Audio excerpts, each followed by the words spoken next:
Experience taught Stone Age people the difference between what poisoned them and what satisfied their hunger. Their minds gathered empirical realities necessary for survival. They did the best they could in drawing conclusions about the world beyond them. They assumed that they were at the center of the universe, which they saw as flat, small, and under the sky. They called themselves the people, and thought that strangers were creatures of another sort, less human than they. They believed that if they ate the flesh of a strong beast, they might acquire its spirit. Or, if they ate a portion of the body of a leader who had died, they might acquire his special qualities. They assumed that the sun and moon they saw moving across the sky were animate beings. A face of a dead person they knew and recognized in the peculiar shapes on the face of a rock was associated with the living spirit of that person dwelling within that rock. With no defined difference between spirit and materiality, they believed that in preserving a corpse, they were also helping to preserve the spirit of one who had died. They believed that a body went limp at death because the spirit that had been within it had left it for the invisible world of the spirits. They felt no urge to meld these ideas of spirits and materiality into a consistent picture. People correctly associated their own movement with their will, and they believed that all movement was the product of will.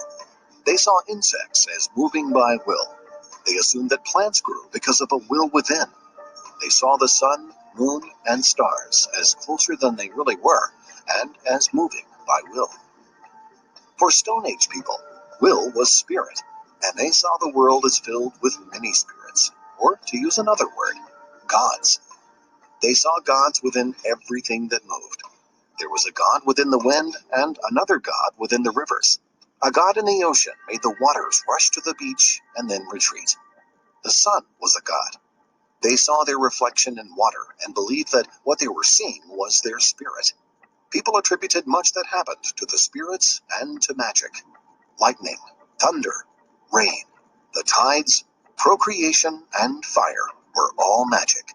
And fire was not only a product of magic, it was a manifestation of spirit. Their view of the world came to them with invented stories. These were stories that were told and accepted without recognition of a difference between fact and fantasy. Every society had its stories about creation, each with a different twist. Storytelling described their world in a way that they could understand. There were stories of a god having created them out of earth, and a story among others that they had been created from the bark of a tree. An occasional exception to universal order might be described as the work of a demon spirit, an evil of sorts. There were stories about evil and dread, a story with a threatening demon of some sort producing more excitement than one without danger.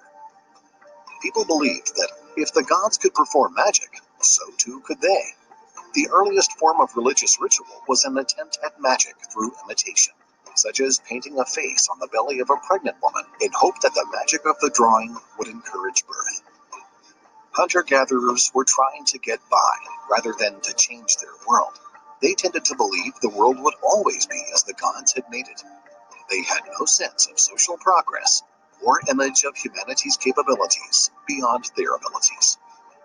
The imagination of those who had a biological potential for genius and those of normal intelligence were limited by their culture.